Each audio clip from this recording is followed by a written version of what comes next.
Hey guys, hi. I am sure आप लोग बहुत अच्छे होंगे। तो चलिए शुरू करते हैं हम लोग आज का टॉपिक। आज का जो टॉपिक मैंने लिया है वो है pronoun and there kinds.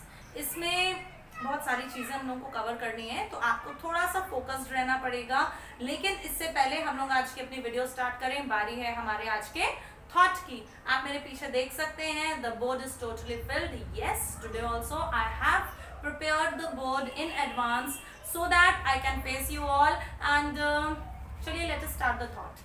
So today's thought is work today for a better tomorrow. ये thought मैंने खुद ने दिया है।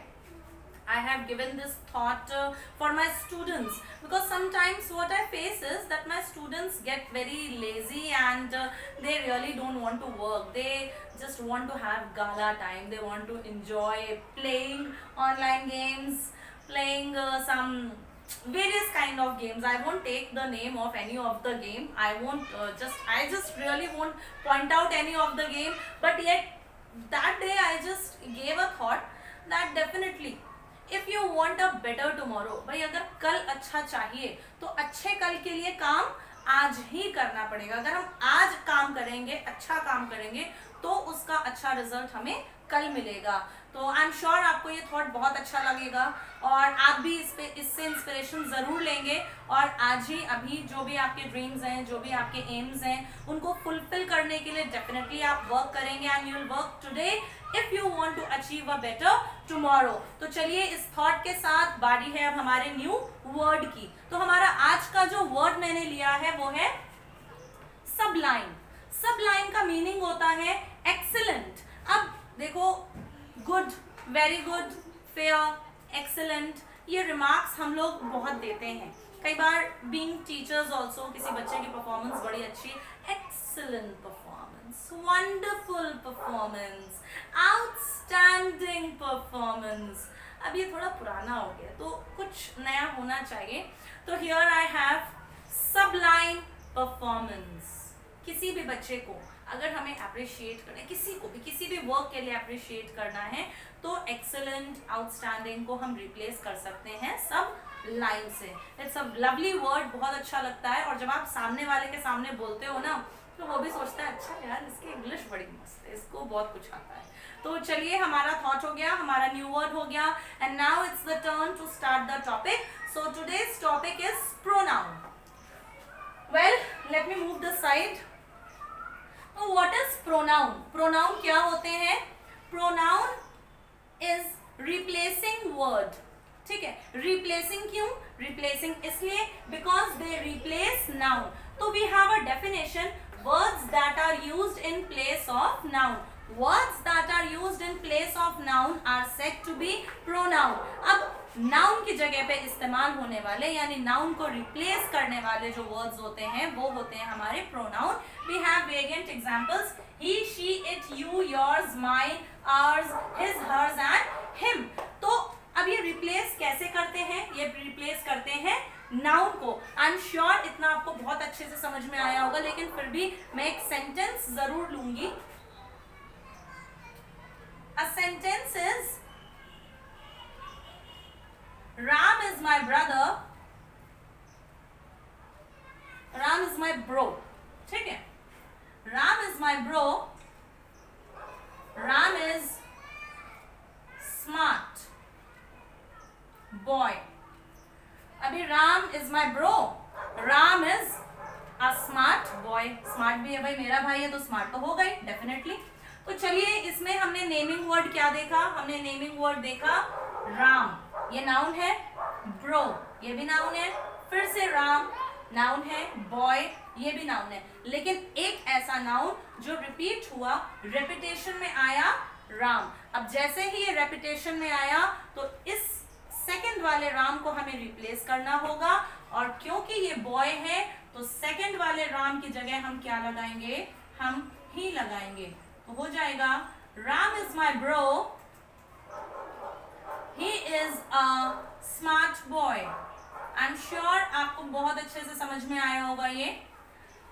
तो चलिए अब हम लोग काइंड्स अपने स्टार्ट करते हैं। फर्स्ट काइंड ऑफ प्रोनाउन जो मैं लेने वाली हूँ वो है पर्सनल प्रोनाउन। थोड़ा सा कॉम्प्लिकेटेड होता है, लेकिन अगर आप ध्यान देंगे तो ये एक्सट्रीमली सिंपल भी होता है। ऐसा नहीं है कि आप नहीं समझ सकते, डेफिनेटली आप समझ सकते हैं। You just need to be little focused. So here I am just expecting a lot of attention from you all before I start kinds of pronoun. So come on, let's focus on the board.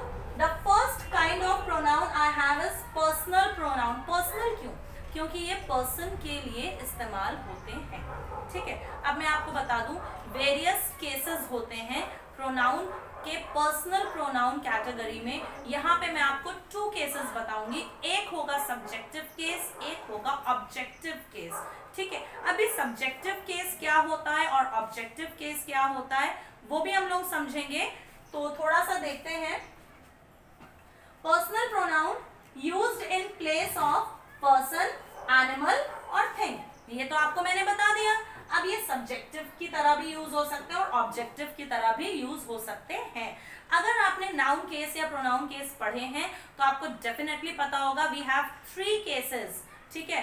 First होता है हमारा subjective, second होता है हमारा objective और third होता है हमारा पजेसिव, ठीक है। सब्जेक्टिव केस क्या होता है? सब्जेक्टिव केस वो होता है जब हम नाउन या प्रोनाउन को एज अ सब्जेक्ट यूज करते हैं। You might be seeing me smiling, actually ये कैमरे के पीछे कुछ ऐसा चल रहा है that my pretty little kids are making me smile, they are making different kind of faces, तो I'm sure आप माइंड नहीं करोगे। मैं क्या करूँ, थोड़े नटखट ज्यादा है ना, तो I just have to manage it. Anyhow थोड़ा सा आप भी मैनेज करिए।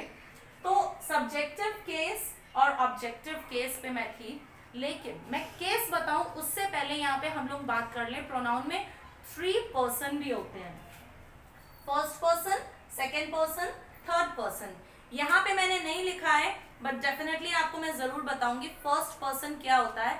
फर्स्ट पर्सन वो होता है जो बात कर रहा है। यहाँ पे बात कौन कर रहा है? Definitely I am the one who is talking, I am the one who is speaking, I am the speaker. So who is the first person? Definitely I. अब अगर मेरे साथ अगर यहाँ पे कोई साथी होता तो हो जाता वी वुड बी 2 people, हम 2 लोग हो जाते, यानी प्लूरल हो जाते, तो वहां पे क्या आ जाता?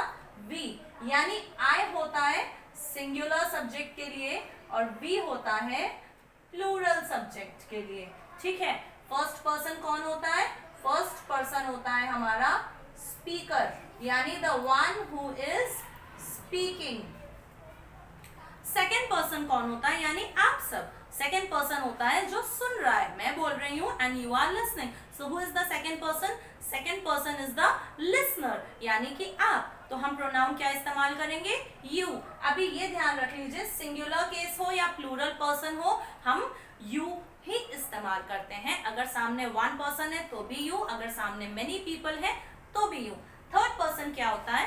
थर्ड पर्सन होता है about whom we are talking, हम किसके बारे में बात कर रहे हैं। लाइक अभी यहाँ पे if I say that Ram is my bro, Ram is a smart boy, हम किसके बारे में बात कर रहे हैं? हम बात कर रहे हैं राम के बारे में। तो राम क्योंकि ये नाउन है तो अगर हम इसे रिप्लेस करेंगे तो हमने क्या लगाया? ही लगाया था। मेल कैटेगरी के लिए हम ही इस्तेमाल करते हैं, फीमेल कैटेगरी के लिए हम शी इस्तेमाल करते हैं। अभी आई will be giving you a table कि किस कैटेगरी में हम किस प्रोनाउन का इस्तेमाल करते हैं, ठीक है। तो वो भी मैं आपको बताऊंगी, definitely I will be giving you a proper table for that. तो यहाँ पे क्या था? ये था ही हमारा third person because we were talking about Ram. When we were talking about Ram and we used he, तो that was used as third person, ठीक है। अभी ये हो गया subjective case। अभी objective case क्या होता है? जब subject की तरह यूज होता है तो वो होता है subjective case, लेकिन जब object की तरह यूज होता है तो वो हो जाता है objective case। जैसे इसी सेंटेंस में हम थोड़ा सा देखते हैं, Ram is my bro. He is a smart boy. I gave a pen to him. Ram is my bro. Ram मेरा भाई है, वो स्मार्ट भी है और मैंने क्या दिया? मैंने उसको एक पेन दिया। तो मैंने पेन राम को दिया। I gave a pen to Ram. जब भी आपके पास किसको दिया और आपने अगर मेरी वर्ब वाली वीडियो देखी है तो वहां पे आपने देखा होगा ऑब्जेक्ट्स क्या होते हैं, और ऑब्जेक्ट्स हमारे दो कैटेगरी में हो सकते हैं, एक होते हैं डायरेक्ट ऑब्जेक्ट, एक होते हैं इनडायरेक्ट ऑब्जेक्ट। डायरेक्ट ऑब्जेक्ट में हमारी थिंग्स आती हैं और इनडायरेक्ट ऑब्जेक्ट में हमारे पर्सन या पीपल आते हैं। तो हिम, क्योंकि ये पर्सन है, लिविंग है, तो ये हो गया हमारा इनडायरेक्ट ऑब्जेक्ट, और यहाँ पे हिम हुआ हमारा objective case. I am sure आप इतना नोट करना जरूर चाहते होंगे, तो अगर आप नोट करना चाहते हैं, I am giving you 3-4 seconds, you can just note it down.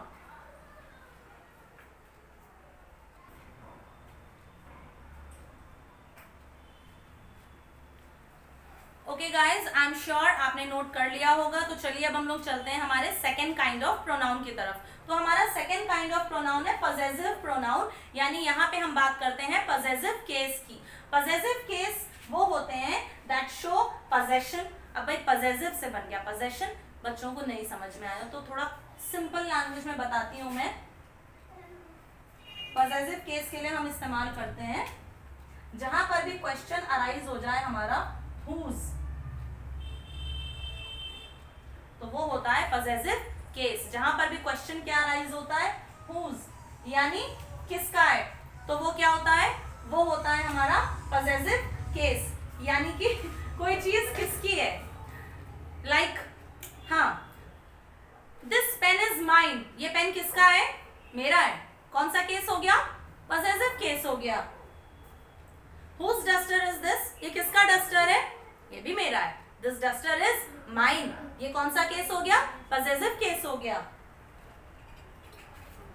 Whose wallet is this, ये भी मेरा है। किसका है ये, मेरा है, सब कुछ मेरा है। तो ये कौन सा केस हुआ, फिर से possessive केस हुआ। कैसे, This wallet is mine, I have a register also। Whose register is this, again this is mine, किसका है, ये भी मेरा, ये सब कुछ मेरा है। तो this is again possessive case. जब भी क्वेश्चन अराइज होता है किसका, तो हमारा केस क्या हो जाता है, हमारा केस हो जाता है possessive case. I am sure आपको बहुत अच्छे से समझ में आ रहे होंगे, ठीक है। तो ये कुछ ऐसे एग्जांपल्स हैं, mine, his, hers, ours, yours, its, ये सारे हमारे कौन से केस हैं, ये सारे हमारे पजेसिव केस हैं, ठीक है। थर्ड है हमारा डेमोन्स्ट्रेटिव प्रोनाउन। थर्ड क्या है हमारा, तो हम लोग बात कर रहे थे पजेसिव प्रोनाउन की, और मैंने आपको बताया जहां पे भी क्वेश्चन अराइज होता है हमारा whose, वो होते हैं हमारे possessive pronoun depending upon people. Like for me I am using mine, for you I will be using yours. अगर हम बात करेंगे किसका पेन है, मान लीजिए आपका पेन है, तो what will I say, I will say this pen is yours, ये पेन आपका है। अगर ये पेन मान लीजिए राम का ही है, तो हम क्या बोलेंगे, दिस पेन इज हिज, ठीक है। ये हमारे क्या हो गए, पजेसिव प्रोनाउंस। तो अब हम लोग बढ़ते हैं हमारे नेक्स्ट काइंड की तरफ, जो कि है हमारा डेमोन्स्ट्रेटिव प्रोनाउन। आपको बता दूं, डेमोन्स्ट्रेटिव प्रोनाउंस जो होते हैं, दे आर इंडिकेटिंग वर्ड्स, और हमारी पूरी ग्रामर में ये 4 ब्रदर्स होते हैं। मैंने इनको नाम दिया है 4 brothers, this, that, these, those. These are said to be indicating pronouns and I call them 4 brothers. तो आप भी बोल सकते हो। तो ये हमारे demonstrative pronoun है। अब जैसे आपने सुना था, how many sentences I have used, around 2-3 I have already told, like this pen is mine, that register is yours, that notebook is yours, that car is his, ठीक है। तो ये सारे हमारे क्या हो गए, ये हमारे सारे हो जाते हैं डेमोन्स्ट्रेटिव प्रोनाउन। तो हम लोग चलते हैं अपने नेक्स्ट काइंड ऑफ प्रोनाउन की तरफ। तो हमारा नेक्स्ट काइंड है इंटेरोगेटिव प्रोनाउंस। इंटेरोगेटिव प्रोनाउंस क्या होते हैं, they ask questions, they are question asking words. और ये आपको बहुत अच्छे से पता है क्योंकि आपने सेंटेंस पढ़ा है, काइंड्स ऑफ सेंटेंसेस पढ़े हैं, and you know that sentences that ask questions are said to be interrogative. Statements या सेंटेंसेस या क्वेश्चंस, आप जो चाहो वो बोल सकते हो, बस उनकी कैटेगरी क्या होती है, इंटेरोगेटिव, ठीक है। तो यहाँ पे जो हमारे एग्जाम्पल्स होते हैं, who, whom, whose, what, which, These are your interrogating words. These are your question asking words. Now I'm sure आपको ये बहुत अच्छे से समझ में आया होगा. Like अगर मैं एक एग्जाम्पल लूँ, Who came to your house? तुम्हारे घर पे कौन आया था? Who से हमारा सेंटेंस स्टार्ट होता है, ये इंटेरोगेटिव सेंटेंस स्टार्ट होता है. और ये क्योंकि क्वेश्चन पूछ रहा है तो हु क्या है, ये आपका क्वेश्चन आस्किंग वर्ड है और यहाँ पे ये एज अ प्रोनाउन वर्क कर रहा है. तो अब हम लोग चलते हैं हमारे फिफ्थ काइंड ऑफ प्रोनाउन की तरफ. इसमें मैंने दो को एक साथ लिया है. हमारे एक होते हैं रिफ्लेक्सिव प्रोनाउन, एक होते हैं एम्फेटिक प्रोनाउन. इन दोनों को मैं आपको एक साथ पढ़ाऊंगी. इसलिए आपको दोनों को एक साथ पढ़ाऊंगी क्योंकि मेनी अ टाइम्स बच्चे एंड इवन आई, मैं क्यों बोलूं कि मुझे आता है, कभी कभी सच बताऊं मैं भी कंफ्यूज हो जाती हूँ मेनी अ टाइम्स. तो ये कंफ्यूजन ना रहे, ना मेरे लिए, ना आपके लिए, ना हमारे किसी भी स्टूडेंट के लिए, तो दोनों को एक साथ पढ़ लेते हैं. रिफ्लेक्सिव और एम्फेटिक. ये रिफ्लेक्सिव प्रोनाउन क्योंकि ये रिफ्लेक्शन शो करते हैं. ठीक है, ये रिफ्लेक्स करते हैं डूअर के ऊपर, सब्जेक्ट के ऊपर, या फिर जो भी हमारा नाउन है उसकी तरफ. ठीक. एम्फेटिक प्रोनाउंस ये होते वही हैं, इनका काम होता है एम्फसाइज करना, यानी पुश करना, फोर्स करना. तो ये वर्क कैसे करता है देखिए. एक तो हमें सबसे पहले पता होना चाहिए ये रिफ्लेक्सिव या फिर एम्फेटिक प्रोनाउंस बनते कैसे हैं. ये बनते हैं हमारे सेल्फ या फिर SELVES, सेल्व्स लगा के. अब ये हम कहाँ लगाते हैं, ये हम लोग लगाते हैं, अगर ही है हमारा सब्जेक्ट तो फिर हो जाएगा हिमसेल्फ, शी है तो हरसेल्फ, यू है तो योरसेल्फ, दे है तो देमसेल्व्स, आई है तो माई सेल्फ, इट है तो इटसेल्फ, वी है तो आवरसेल्व्स. यहाँ पे सेल्फ या सेल्व्स लगा के. अब सवाल ये उठता है सेल्फ कब लगता है, तो सेल्फ लगता है हमारा सिंगुलर केस में. सेल्व्स कब लगता है, सेल्व्स लगता है हमारा प्लूरल केस में. ठीक है, लेकिन आपने अब तक देख लिया होगा ही, शी, योर, इट, माई, ये हमारे पजेसिव केस होते हैं. ठीक है, ये पजेसिव केस होते हैं. तो पजेशन के केस में हम लोग सेल्फ या सेल्व्स लगा करके हमारे रिफ्लेक्सिव या एम्फेटिक प्रोनाउंस बनाते हैं. आई एम श्योर आपको इतना बहुत अच्छे से समझ में आया होगा. तो अगर आपको ये समझ में आ गया है, again I am giving you a little pause, आप इसे नोट डाउन करें और फिर नेक्स्ट जो इसके आगे के काइंड्स हैं आई will be just bringing them. कितना हो गया?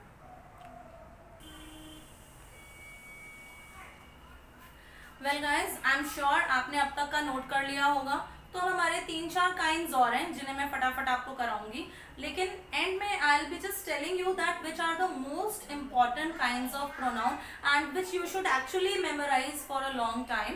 तो चलिए let's start. The next one we have is relative pronoun. ये आपके बहुत इंपॉर्टेंट होते हैं रिलेटिव प्रोनाउन, क्योंकि जब आप सीनियर क्लास में जाते हो तो सीनियर क्लास में जब आप एक्सरसाइजेस करते हैं ना, एडिटिंग और ओमिशन, उसमें रिलेटिव प्रोनाउंस आपके बहुत एसेंशियल पार्ट प्ले करते हैं. तो रिलेटिव प्रोनाउन क्या होते हैं, ये वो प्रोनाउन होते हैं जो एक्चुअली रिलेशन बनाते हैं. किस तरीके से, जैसे if I take a sentence, she is the girl whom I met in the market. ये वो गर्ल है, वो लड़की है जिससे मैं मार्केट में मिली थी. तो यहाँ पे इस गर्ल का रिलेशन मार्केट से कैसे किया, whom से किया. तो whom is working like a relative pronoun over here. ठीक है, तो इसमें क्या क्या आ जाते हैं आपका who, whom, whose, which और that. आपके पर्सन के लिए यूज होते हैं who और whom. whose आपका यूज होता है पर्सन और थिंग्स दोनों के लिए. ठीक है, which और that ये आपके यूज होते हैं थिंग्स और एनिमल्स के लिए. आई एम श्योर आपको बहुत अच्छे से समझ में आए होंगे. तो नेक्स्ट जो है हमारे वो है डिस्ट्रीब्यूटिव.